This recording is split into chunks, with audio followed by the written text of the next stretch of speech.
a gente vai relacionar essa parte da geologia, da biologia, com a astronomia. A astronomia acabou surgindo para mim como um hobby quando eu me mudei justamente para Brasília. Eu morava em São Paulo, cresci em São Paulo e basicamente eu não via o céu, eu não via estrelas de São Paulo primeiro, porque as construções muito verticais e altas, você para ver o céu você realmente tem que olhar muito lá para cima, você olhando para frente ou pouca coisa o pro alto, você não vê o céu, você vê prédios, construções e além disso uma quantidade de luz enorme, muitas nuvens, o tempo um pouco menos favorável do que a nossa época seca aqui no centro-oeste. Então, quando eu me mudei para Brasília, na verdade, o céu foi uma descoberta. Eu me encantei com o céu, comecei a me interessar pela astronomia e veio uma outra coisa que eu trago já desde pequeno, o meu interesse na biologia, na verdade, embora eu tenha mostrado os fósseis grandes ali, eu particularmente, eu estudo organismos microscópicos que estavam ali junto com os dinossauros. Eu não estudo os dinossauros em si, eu estudo animais que têm 1 milímetro de tamanho e que deixaram fósseis. Então, a microscopia, lentes, essa capacidade que a gente tem, seja de ampliar as nossas capacidades sensoriais, a visual em particular, no meu caso, usando uma lente de aumento, um microscópio, ou então um telescópio, ou ver o que está muito longe e que a gente não enxergaria sem o auxílio de um instrumento, ou o que está muito perto, mas é muito pequeno, seria invisível sem o auxílio de instrumento. Isso sempre foi uma coisa que me interessou. Então, eu acabei aqui em Brasília tendo o interesse pela astronomia, acabei entrando para o CASB, o Clube de Astronomia, onde eu conheci o Almir, e aí tenho aí feito tanto a parte de observação quanto a astrofotografia, só por curiosidade, aqui uma foto feita ainda esse ano, mostrando um campo aí de estrelas na constelação de Escorpião. A gente tem vários aglomerados globulares, nebulosas, estrelas duplas nessa região. Não vou entrar em muito detalhe, só para dar uma ideia, que aqui eu não sou um grande astrofotógrafo, eu gosto um pouco de fazer coisas diferentes, explorar uma coisa mais versátil realmente de exploração. Vocês estão fazendo fotos da Lua aí, essa aqui também foi uma foto da Lua desse ano. Esse slide aqui, só para mostrar também, no dia 2 agora de junho, vamos ver se eu vou conseguir dar o play aqui. Nesse vídeo, ele é um vídeo curto, eu não sei se ele vai rodar, que mostra justamente o Sol, que é o que vocês vão observar agora aí no sábado, e a Estação Espacial Internacional passando em frente ao Sol. Ele não está, parece, rodando aqui, mas eu sigo em frente, tudo bem, era um vídeo de, acho que 10 segundos, não tem muito prejuízo. Como que essa questão do hobby se encaixa aí na minha vida profissional, na minha área de atuação lá na UNB? Uma primeira relação. Eu falo de história da vida, história da Terra, então o passado do nosso planeta. E, sem dúvida, a astronomia, às vezes a gente até vê isso sendo destacado, olhar para o céu, de certa forma, é literalmente olhar para o passado. Por quê? Quando eu estou olhando para um objeto, eu peguei uma sequência de objetos aqui, por exemplo, a nebulosa da Hélice. Ela fica a 650 anos-luz de distância aqui do planeta Terra. Então, essa foto aqui, quando foi feita essa foto, ou quando eu olho pelo telescópio para a nebulosa da Hélice, a luz que eu estou vendo, ela saiu lá daquela região do universo faz 650 anos. E ela demorou 650 anos para chegar aqui. Então eu estou vendo, quando eu olho pelo telescópio, a nebulosa da Hélice, como ela foi 650 anos atrás, que foi quando essa luz partiu de lá e só agora ela está chegando aqui. Um outro objeto, muito famoso, o Hubble, tem uma foto que ficou super famosa, aqui os pilares da criação, como ficou conhecido. Nebulosa da Águia fica mais distante, ela fica a 5.700 anos-luz. Então, a gente olhando pelo telescópio ou fazendo uma foto dessa nebulosa, a gente vê essa nebulosa como ela foi 5.700 anos atrás. A gente não está vendo ela nesse exato momento, é o tempo que a luz demorou para viajar de lá até aqui. Um aglomerado de estrelas, os dois primeiros objetos que eu mostrei estão dentro da Via Láctea, esse aqui já é um objeto que está orbitando a nossa Via Láctea. Então ele está a 15.800 anos-luz de distância, ou seja, eu vejo essas estrelas aqui desse aglomerado, ômega do Centauro, como elas eram há 15.800 anos atrás. E aí agora saindo totalmente, eu não estou mais nem em órbita da Via Láctea, estou num objeto bem mais distante, uma galáxia, o espiral, que fica a 31 milhões de anos-luz de distância. Então eu estou vendo essa galáxia, a luz que saiu dela há 31 milhões de anos atrás. Então, isso, sem sombra de dúvida, dá aí essa perspectiva de história do universo e justamente a área de atuação é a história da Terra, história da vida, mas talvez concordo que seja talvez uma coisa um pouco mais poética de dizer que a gente está olhando para o passado, embora literalmente a gente esteja olhando para o passado, mas tem também uma relação mais direta, que é o quê? O planeta Terra, ele está dentro de um contexto astronômico. Ele é parte do sistema solar. Então, a história de formação do sistema solar, quais são os outros planetas, a característica de cada um desses planetas, formação, mudanças que ocorreram aí durante a história do sistema solar, ajudam a gente a entender a história do nosso próprio planeta. E vice-versa, conhecer a geologia aqui da Terra permite também a gente interpretar os dados que são obtidos remotamente de planetas fora a Terra, dentro do sistema solar, e entender como que eles formaram, quais são as características que ele tem. Para exemplificar, essa figura aqui compara Vênus, a Terra e Marte. E o que está apresentado nessa figura, que é a escala aqui da direita, ela representa o quê? Elevação. Então, quanto mais colorido for o planeta aqui, quer dizer o quê? Maior é a diferença de relevo. Eu tenho áreas muito elevadas e áreas muito baixas naquele planeta. Quanto menos colorido, caso de Vênus aqui, mais plana é a superfície desse planeta. Então a gente vê, Vênus dos três aqui é o mais plano de todos, embora tenha obviamente variação na superfície, na elevação, ele é relativamente plano. A Terra intermediária e Marte é o que tem as maiores elevações aqui, ó, tem vulcões altíssimos, 3 vezes mais altos do que o Everest aqui na Terra, e também áreas muito baixas. Por que essa diferença na superfície, na elevação da superfície dos planetas? Uma característica importantíssima para entender esse relevo diferente nos vários planetas é o quê? A presença e espessura aí da atmosfera.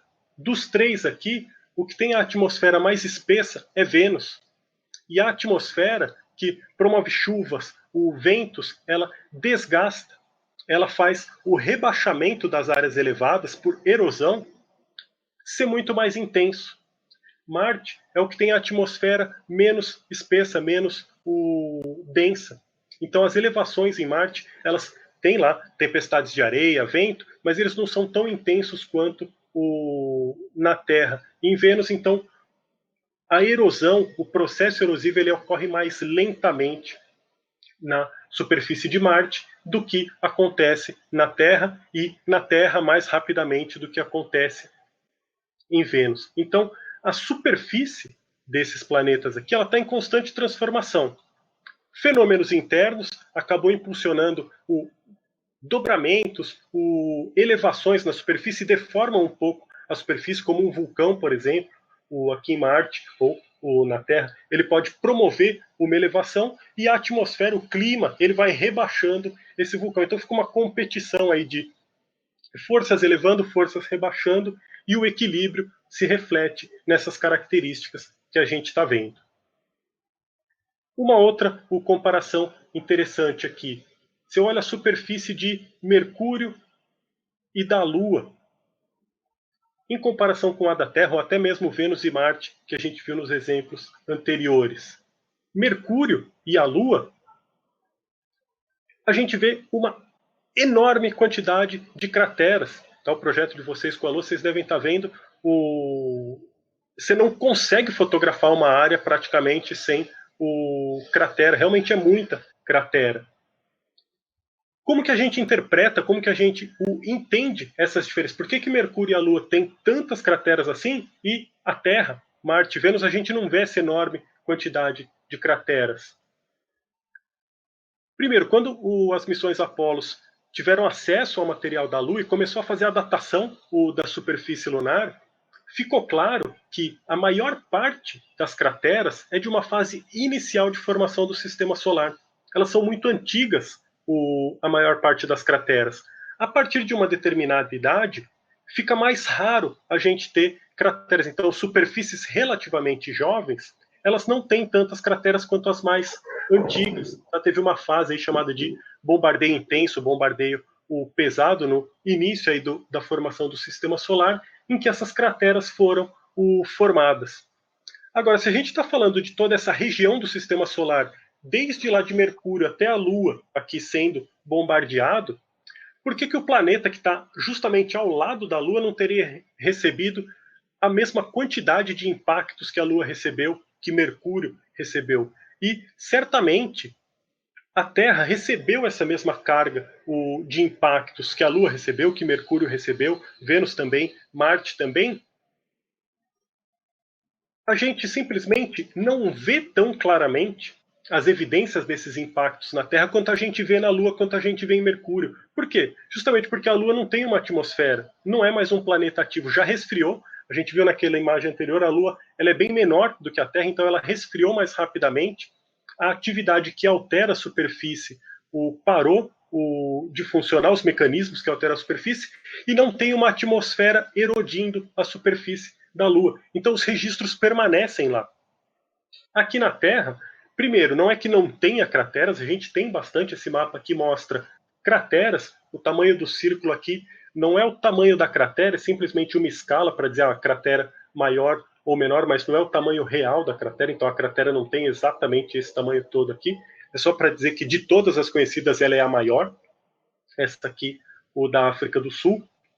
Então a gente vê que até tem bastante cratera no planeta Terra, só que elas são relativamente jovens. Por quê? Porque não teve impacto lá no começo, no início da história no planeta Terra. Provavelmente teve muito mais do que a gente vê aqui, tanto quanto teve na Lua, só que essas evidências muito antigas no planeta Terra foram apagadas pela erosão, por essa reciclagem constante da superfície do planeta. O planeta está sendo constantemente, tendo a sua superfície constantemente reciclado. E além das crateras de impacto, tem os meteoritos. Então, vou até aproveitar aqui não só para falar dos meteoritos. Os meteoritos são evidências diretas desse material que cai do espaço no planeta Terra, são restos de corpos extraterrestres que sobreviveram à entrada na atmosfera e acabaram se chocando com a superfície do planeta. Eu aproveito aqui para dizer, no Museu de Geociências, aqui na Geologia, na UNB, aqui na Asa Norte, no campus Darcy Ribeiro, infelizmente não agora por causa aí, da pandemia, que a gente está com tudo fechado, mas quando voltarem as atividades presenciais, quando a gente finalmente retomar uma rotina normal, recomendo para quem tiver interesse visitar o Museu de Geociências aqui no campus Darcy Ribeiro. Tem um dos 10 maiores meteoritos que a gente já encontrou no Brasil, tá, um meteorito conhecido como Sanklerland, encontrado no estado de Goiás, e alguns outros meteoritos pequenos também, além de uma exposição dos meteoritos, exposição de paleontologia, fósseis, arqueologia, ferramentas de pedra lascada, de populações antigas que viveram 8 mil anos atrás aqui no Distrito Federal.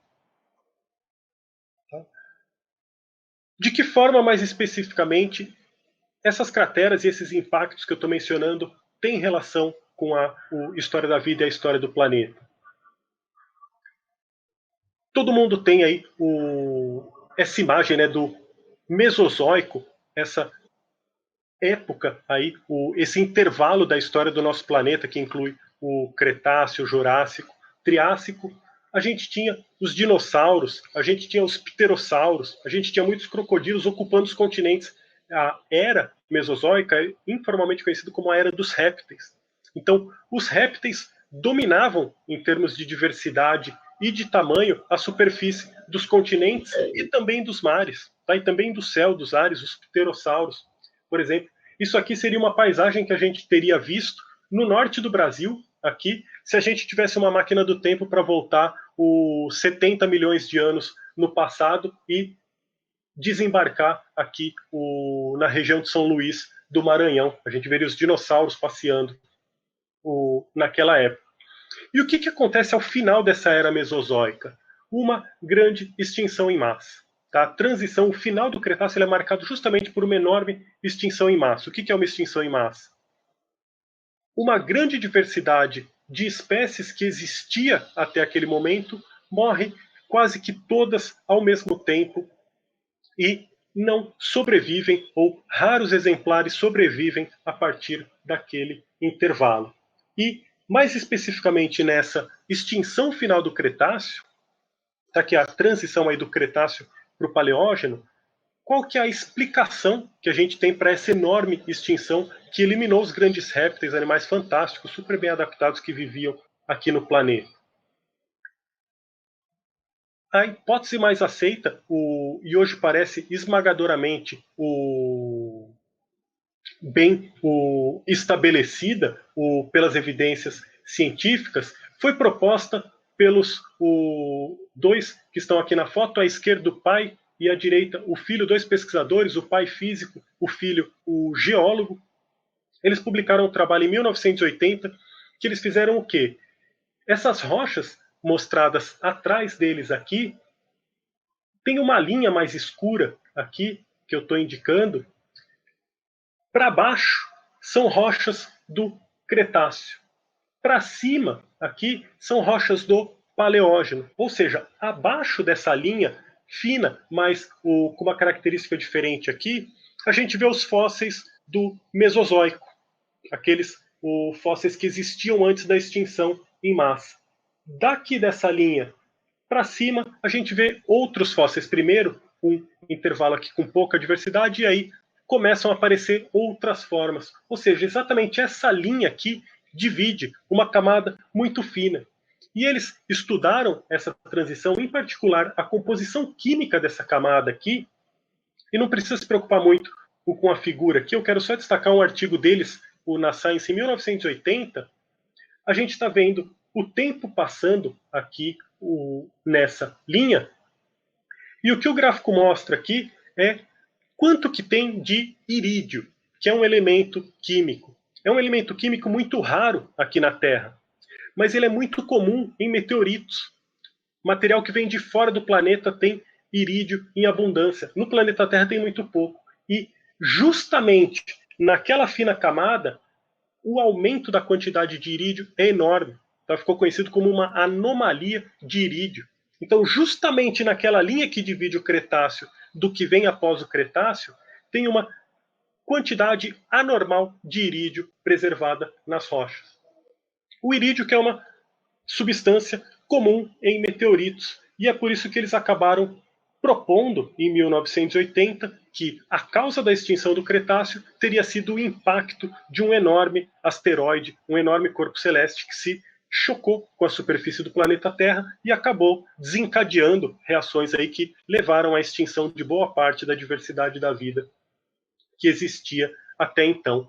Foram ironizados inicialmente por geólogos ou físicos da época, mas a evidência continuou se acumulando, e hoje, aqui um trabalho mais recente que revisa, a gente vê, não é só uma ou outra espécie, tem muitas espécies, essas linhas verdes aqui são as espécies, todas se extinguindo ao mesmo tempo, 65 milhões de anos atrás. Aqui, repetindo a anomalia de irídio, tá vendo o irídio aqui, uma enorme quantidade exatamente nesse momento. Posteriormente, se descobriu lá no México, na península de Yucatán, uma cratera que está debaixo d'água, no mar. Quando se dataram as rochas dessa cratera, a datação bate exatamente com o final do período Cretáceo.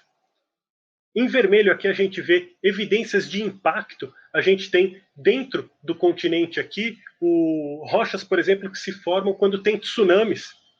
Então, teve exatamente 65 milhões de anos atrás o impacto de um grande corpo celeste aqui, que jogou material com ondas gigantescas para dentro do continente, pulverizou material de rocha e do próprio meteorito, espalhou irídio na atmosfera que circundou o mundo todo, jogou essas partículas amarelas, aqui indicado por amarelo, justamente evidência de um impacto. Então hoje está muito bem estabelecido que o que causou essa extinção no final do Cretáceo, se não a única causa, certamente a causa primordial foi o impacto de um grande corpo celeste, um asteroide que se chocou, levando aí a um escurecimento da atmosfera, não entra mais iluminação do Sol, as plantas não sobrevivem sem a luz para fazer fotossíntese, todas as formas de vida que dependem dos vegetais, sejam os herbívoros diretamente ou os carnívoros que dependem dos herbívoros,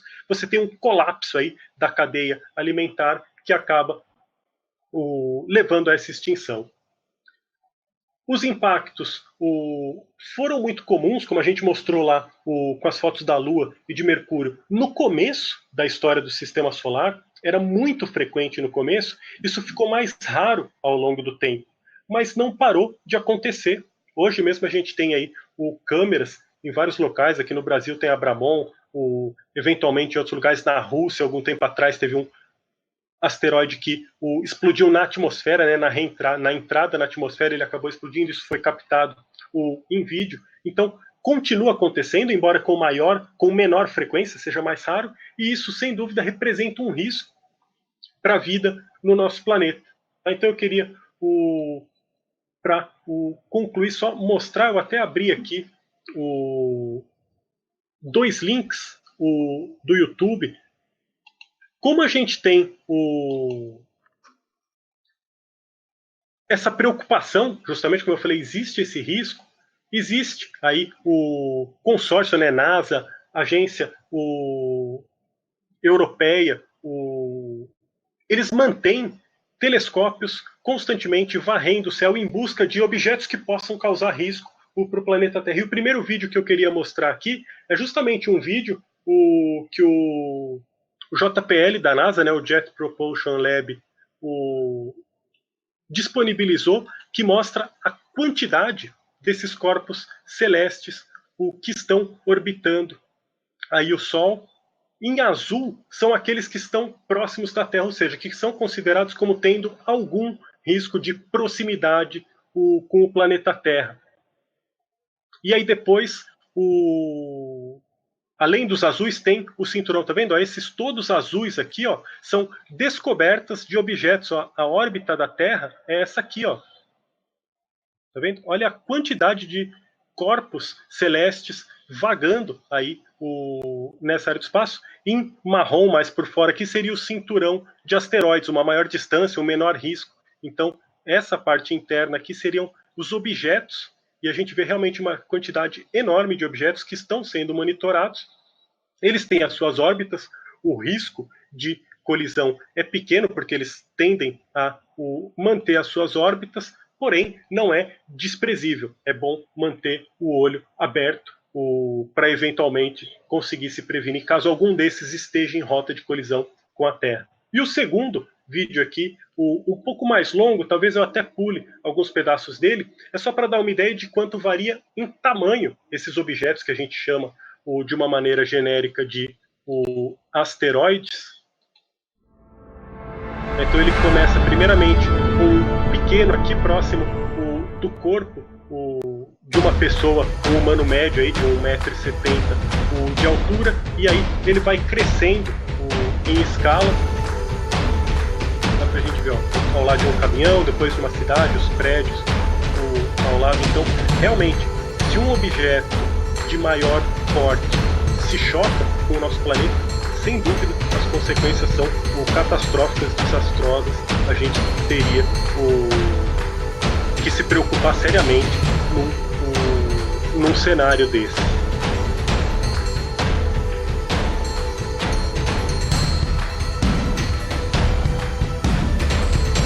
Vou acelerar um pouquinho aqui, tá vendo? Só para afastar mais rapidamente. vendo? A cidade ficou lá embaixo, continua crescendo.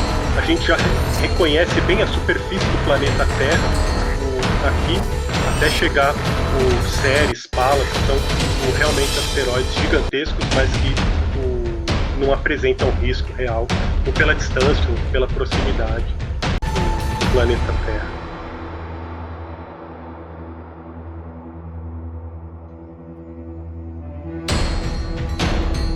Então, realmente, a gente tem uma enorme quantidade desses objetos, alguns deles de tamanho grande o suficiente para fazer estratos de escala global aqui no planeta Terra. Tá, então, eu quis mostrar essa relação aí, astronomia e história da vida, tanto no passado quanto o presente, como eu falei, como o Almir destacou também, para explorar possibilidades de se discutir geologia, paleontologia, história da Terra, história da vida, num contexto de astronomia. Tá? Na verdade, a gente está conversando, pensando, né, em criar aí um módulo que possa ser o quê? Estudar um pouco mais a fundo, entender um pouco mais a fundo essas relações de corpos celestes se impactando com o planeta Terra, a vida evoluindo e respondendo às consequências aí desses impactos, e também essa parte mais observacional de astronomia, como que a gente reconhece esses objetos, por que eles são diferentes de estrelas, o que a gente veria se a gente olhasse para um asteroide, para um cometa, para um objeto próximo da Terra, como que a gente conseguiria reconhecer.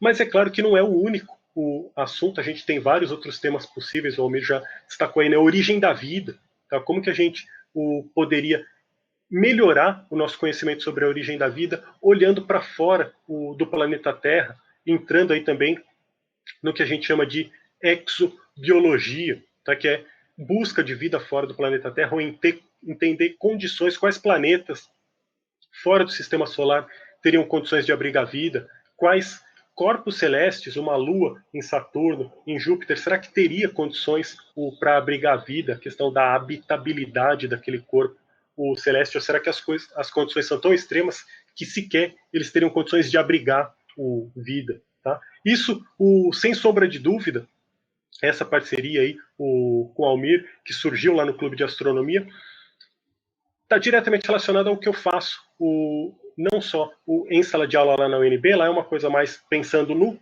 profissional que vai se tornar geólogo, ou no profissional que vai ser o biólogo do futuro, mas tem também o público externo ao UNB, para o qual a gente faz divulgação e ensino de ciências de uma forma mais geral, e esse ensino de ciências inclui a astronomia.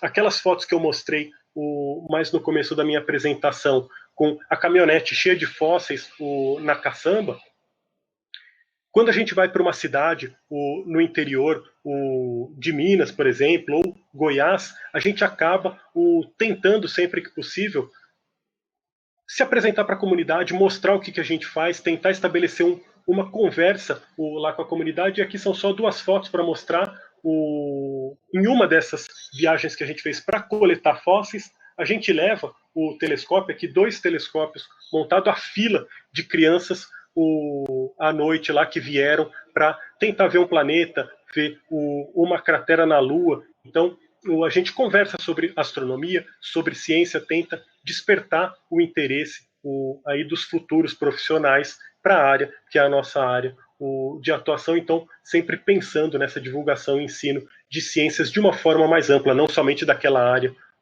que eu trabalho especificamente. Concluir, era meu último slide. Eu agradeço aí o Almir pelo convite para fazer essa conversa aqui. E se alguém tiver pergunta, dúvida, alguma questão, o Almir, ou quem estiver assistindo aí, fiquem à vontade, estou à disposição para conversar. Se precisarem entrar em contato mais diretamente após aqui o bate-papo, a conversa de hoje, na página do Instituto de Geociências da UNB, vocês encontram lá meu e-mail, acredito que até o telefone da minha sala, embora agora eu esteja trabalhando remotamente. Vocês fiquem à vontade de entrar em contato, caso precise de alguma coisa. Estou à disposição. Obrigadão, Almir. Espero ter contribuído um pouco aí, sem parecer muito aula. Eu fico sempre com medo de que acabe virando uma aula e uma coisa meio assim, querer ensinar coisa, não, eu queria só contar um pouco do que eu faço e mostrar caminhos diferentes. Vocês estão trabalhando agora com a Lua, mas tem muita coisa em astronomia interessante que vocês poderiam explorar mais para frente. Perfeito, Ricardo. Eu que agradeço a sua apresentação. Foi, inclusive, para mim, muito rica. Tá? E, claro, essa questão do estudo dos impactos dos asteroides levanta muitas... além do risco, né? Porque uma coisa é o risco e a forma como você vai se defender. A outra coisa também é como você, vamos dizer assim, como ela nos ajuda a entender a própria história do nosso planeta, né? Isso. E as nossas possibilidades, né? Então, o pessoal já está comentando aqui, gostou bastante da apresentação. E eu queria, Ricardo, então, já puxando um pouquinho aí para a questão enquanto o pessoal vai comentando aqui, já puxando um pouquinho para a questão da observação, né? E essa ideia de como é que é feita, né? Rapidamente assim, essa observação de asteroides, como é que funciona? São sempre telescópios profissionais, porque a gente sabe que é uma grande rede de monitoramento, né? Que os profissionais acabam usando. Né? Então, se você puder comentar um pouquinho aí, até da sua experiência já observando asteroides também, e que você quer até trazer para o projeto, né? Que a gente está bolando. Não, a gente não precisa. É claro que se você estiver pensando realmente num sistema de monitoramento e planejamento e defesa, eventualmente, contra um risco de impacto, você tem que falar de uma comunidade mundial com equipamentos automatizados de busca, varredura do céu, para que isso seja eficiente, senão você não tem a eficiência necessária para isso.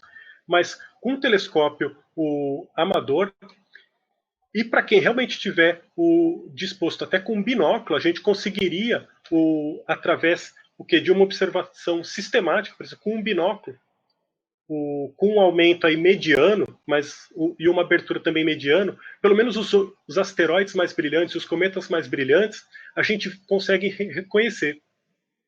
Talvez visualmente, lá no campo de visão, olhando com o binóculo, ele vai parecer um ponto de luz como uma estrela. Mas você observa na primeira noite aquele campo, faz o esquema visual daquele campo. Faz repete a mesma coisa na noite seguinte. Desenha aquele mesmo campo. Você vai ver que aquele ponto de luz, o asteroide no caso, ele está se deslocando na posição contra um plano de fundo de estrelas de posição fixa. Então eles mudam de posição relativamente rápido ao longo do tempo. De uma noite para outra, ele estava próximo dessa estrela, amanhã ele já vai estar próximo de outro, na outra noite já vai estar próximo de outro. Então esse deslocamento, essa movimentação, ela não é difícil de ser percebida, reconhecida, e você conseguiria dessa forma confirmar a sua observação. Outra forma, se você não quiser fazer essa observação continuada, é ficar de olho nas páginas que tem aí, previsão, por exemplo, do que eles chamam de ocultação. Então, quando um desses asteroides, mesmo que a gente não enxergue ele visualmente, ele passa na frente de uma estrela. Então, por 1 segundo, 2 segundos, 3 segundos, aquela estrela ela apaga e volta a acender. E você consegue, com base nisso, uma observação ali de 5 minutos que você tem que se planejar só exatamente para aquela hora. Você vai conseguir estimar velocidade de deslocamento, tamanho daquele corpo celeste. Então, tem várias formas de se começar a fazer essa observação, mesmo com equipamentos relativamente modestos. Depende um pouco de estudo, de planejamento, para fazer isso. Maravilha. O pessoal gostou bastante, ensinamentos, gostaram dos vídeos, acharam que ficaram bastante dinâmica a apresentação. E aí, isso. Ricardo, você pode comentar um pouco mais sobre a área da exobiologia e o desenvolvimento desse estudo aqui? Deixa eu ver aqui. Peraí que tá. Aqui nos centros acadêmicos do Brasil, por favor. Sim, A parte de exobiologia, ela cresceu muito de uns anos para cá.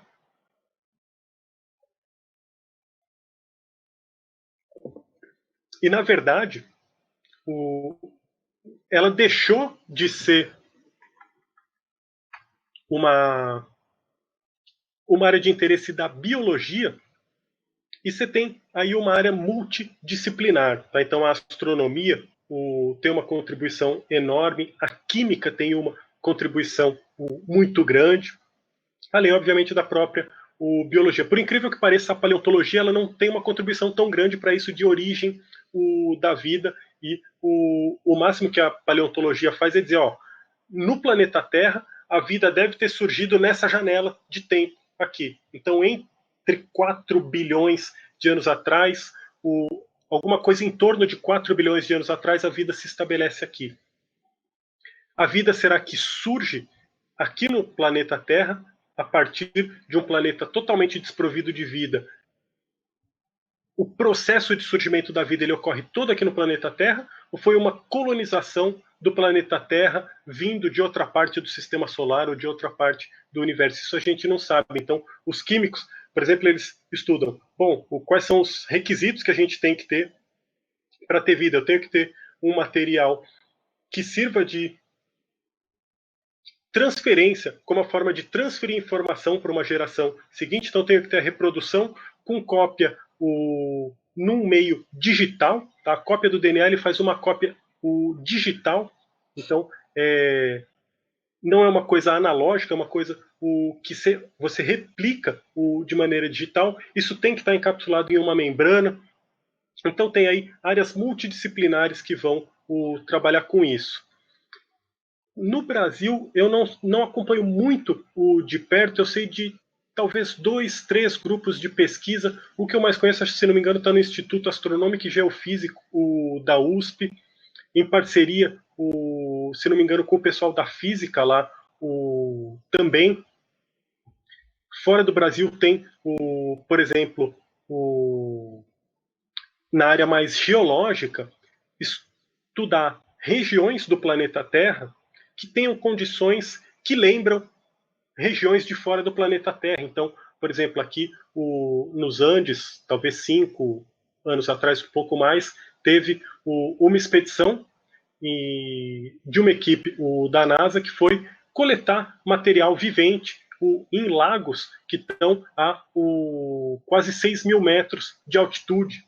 Então você tem uma atmosfera muito rarefeita, quase totalmente desprovido de oxigênio. Você não pode nem ir lá e acampar, você não pode ficar lá mais do que um intervalo específico. Então é extremamente hostil.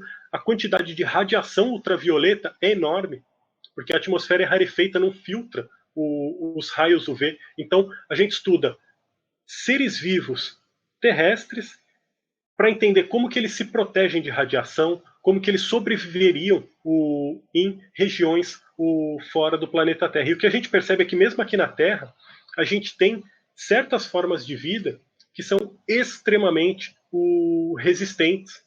Por exemplo, um tempo atrás teve, parece que uma amostra de uma operação indiana que foi para a Lua, e parece que a operação fracassou e talvez tenha sido perdido lá e tenha caído na Lua um frasco contendo tardígrados, por exemplo, que são seres vivos extremamente resistentes. Você pode congelar aqueles animais a quase 0 graus Kelvin. Você chega próximo de 0 graus Kelvin, você descongela esse material e os animais voltam à vida. Então, eles sobrevivem ser congelados a quase 0 graus absoluto. Já tem bactérias que sobrevivem níveis de radiação. Tem uma, se não me engano, não vou lembrar o nome da espécie exatamente, mas o gênero é uma coisa e a espécie é alguma coisa radiodurans, porque essa bactéria ela foi testada com níveis de radiação elevadíssimo.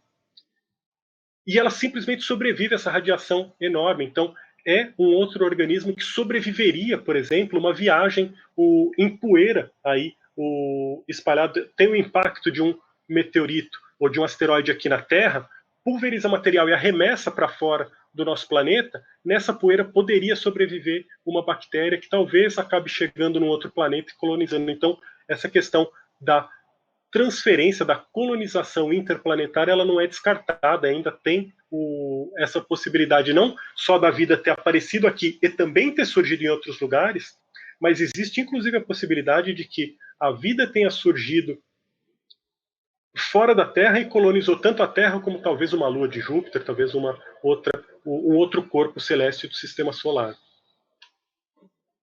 Fantástico. Mas é um próximo projeto, né, amigo? Vamos pensar nisso também. Sim, sim.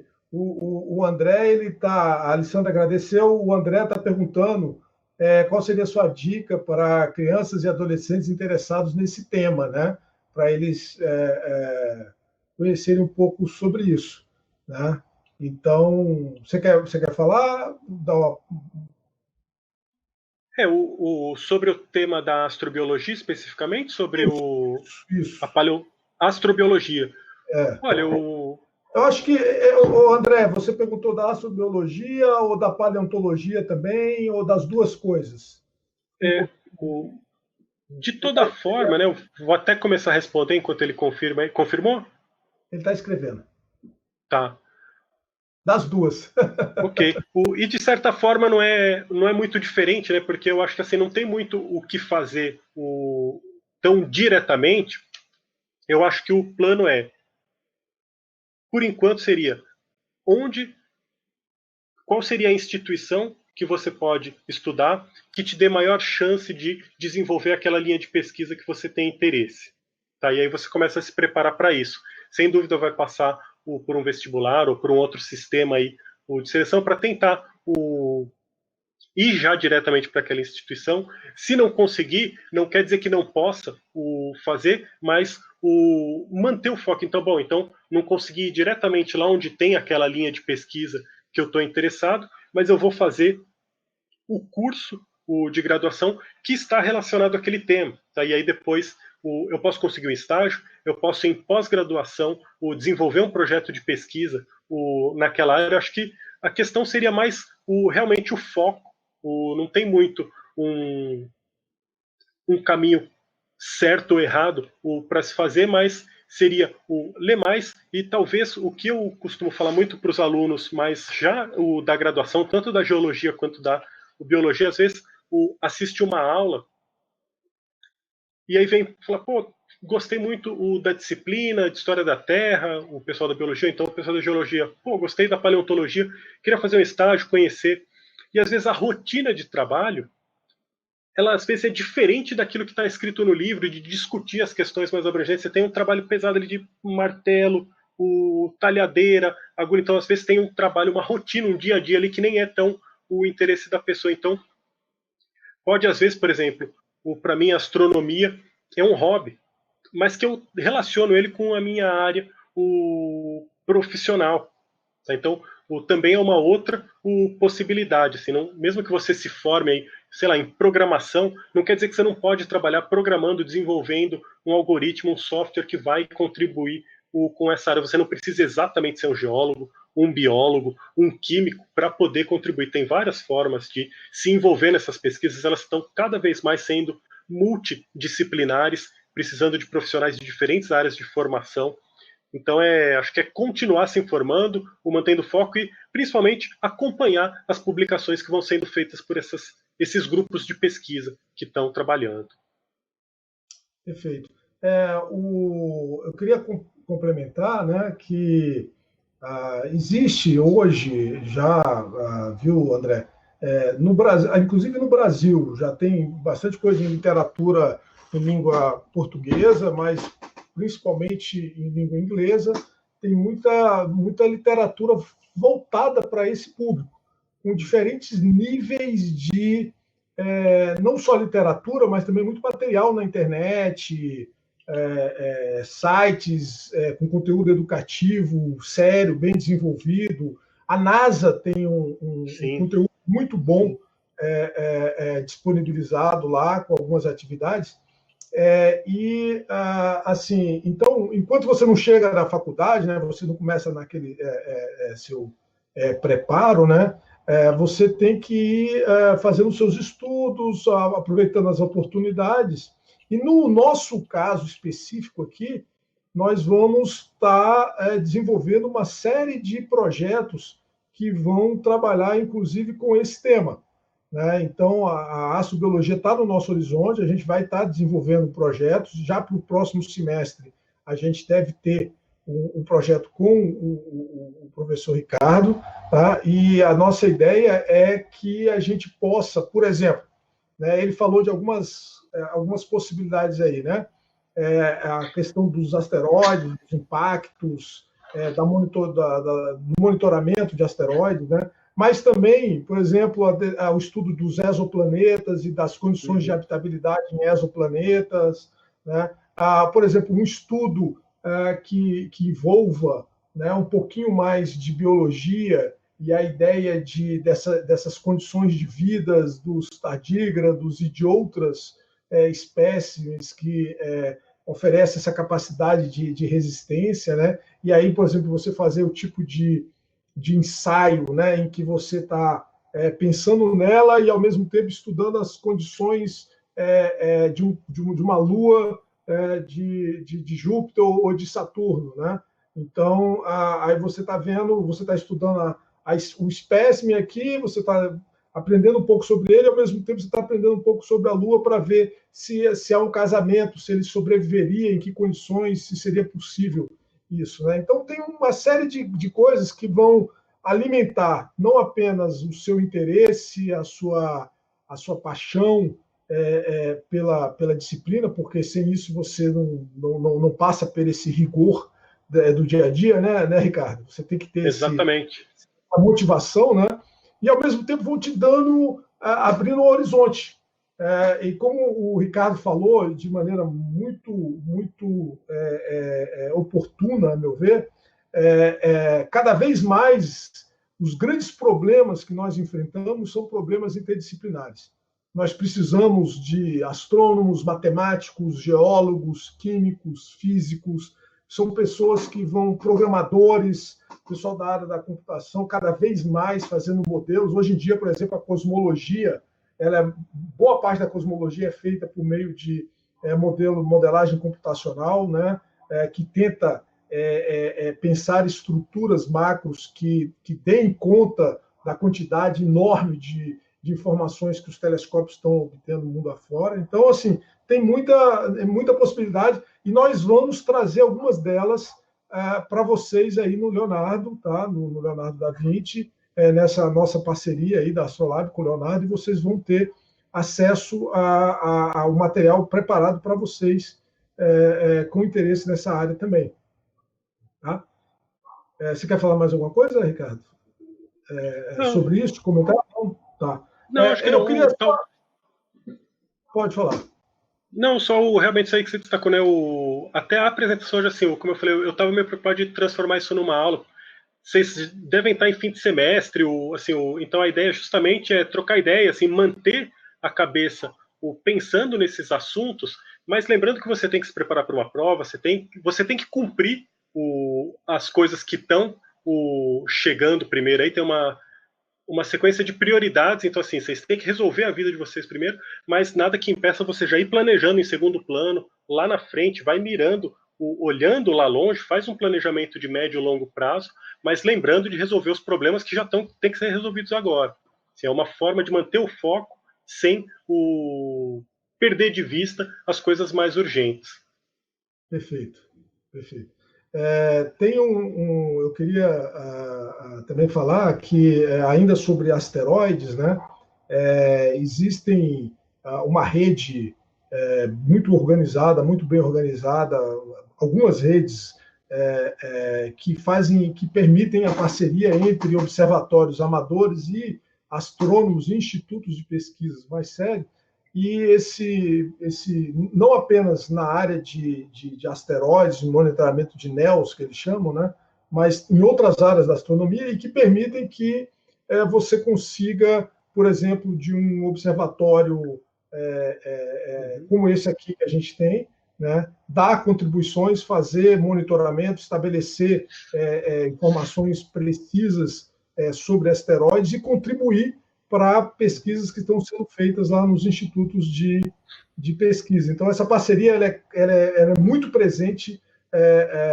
já faz algum tempo, mas hoje ela continua, e a astronomia profissional ela depende enormemente dessa parceria, uma vez que os grandes telescópios profissionais, os telescópios no espaço e os localizados na Terra, eles têm um custo muito alto, são poucos, e você não tem acesso e disponibilidade a eles a hora que você quer, do jeito que você quer. Então, realmente, por exemplo, só para dar um exemplo, né, você tem o estudo de estrelas variáveis, né, que envolve exoplanetas e outras coisas. Você tem, envolve trânsito, por exemplo, de asteroides e tal, por estrela. Você tem milhares de estrelas para serem variáveis, para serem monitoradas, tá? E que precisam de um monitoramento constante, e você não consegue fazer isso com grandes telescópios profissionais. Você precisa dos telescópios amadores. Tá? Outra coisa que você me lembrou agora, Almiro, tem também o que eles chamam de ciência cidadã, que é assim, colocar o cidadão para processar dados que são capturados automaticamente. Por exemplo, um tempo atrás, eu não vou lembrar de cabeça, e teria que fazer a pesquisa em inglês, provavelmente, eu não lembro de nenhum especificamente no Brasil em português. Mas um tempo atrás eu vi um projeto, tinha um dos grandes observatórios que estava capturando imagens automatizadas do céu. E eles queriam classificar a galáxia, assim, ver quantas são tipo espiral, quantas são espiral barrada, quantas são irregulares. Só que os computadores, eles conseguem fazer isso, mas com uma certa limitação. Então, assim, eles conseguem fotografar, mas eles não conseguem classificar. E o volume de fotos é gigantesco, não dá para o cara ficar lá selecionando uma por uma. Então, o que ele faz? Você cria uma conta lá e você vai virando a próxima foto, galáxia espiral, próxima foto, espiral barrada, próxima galáxia irregular, e você vai classificando. Então, você ajuda a fortalecer o algoritmo que calcula. E assim, a parte legal é que muitas das fotos ali, talvez você seja a única pessoa no mundo que já viu aquele objeto. Nenhuma outra pessoa viu aquela galáxia que você está vendo. Assim, tem essa parte assim, que eu acho legal também, assim, da gente olhar, além de você literalmente estar produzindo conhecimento, gerando informação ali que vai ser usado de fato numa publicação, num artigo sobre galáxias, sobre a evolução do universo. Perfeito. A Citizen Science, em inglês. Uhum. Muito bem. Então, é isso, pessoal. Mais alguma pergunta, algum comentário que vocês queiram fazer? Eu acho que tem aqui, deixa eu ver, muito interessante, esclarecedor, foi legal. Isso. Então, tá bom, pessoal, a gente está dentro do nosso horário. Eu queria mais uma vez agradecer o Ricardo, agradecer a todos vocês pela presença, pelo interesse, pela disposição, é isso que nos motiva, né? A gente fica muito motivado de continuar trabalhando e produzindo, vamos assim, fazendo esse nosso projeto ir adiante, exatamente por esse interesse do André, da Lorena, da Alessandra, tá? E a gente quer, e de todos vocês, e que a gente quer, de alguma forma, fomentar, alimentar, fazer crescer o que a gente acredita que na ciência, acredita que ela tem um potencial, uma das, vamos dizer assim, um dos vetores fundamentais da nossa civilização, da humanidade, né? É isso. Muito obrigado, tá, pela participação de todos vocês. Vamos nos despedindo aqui.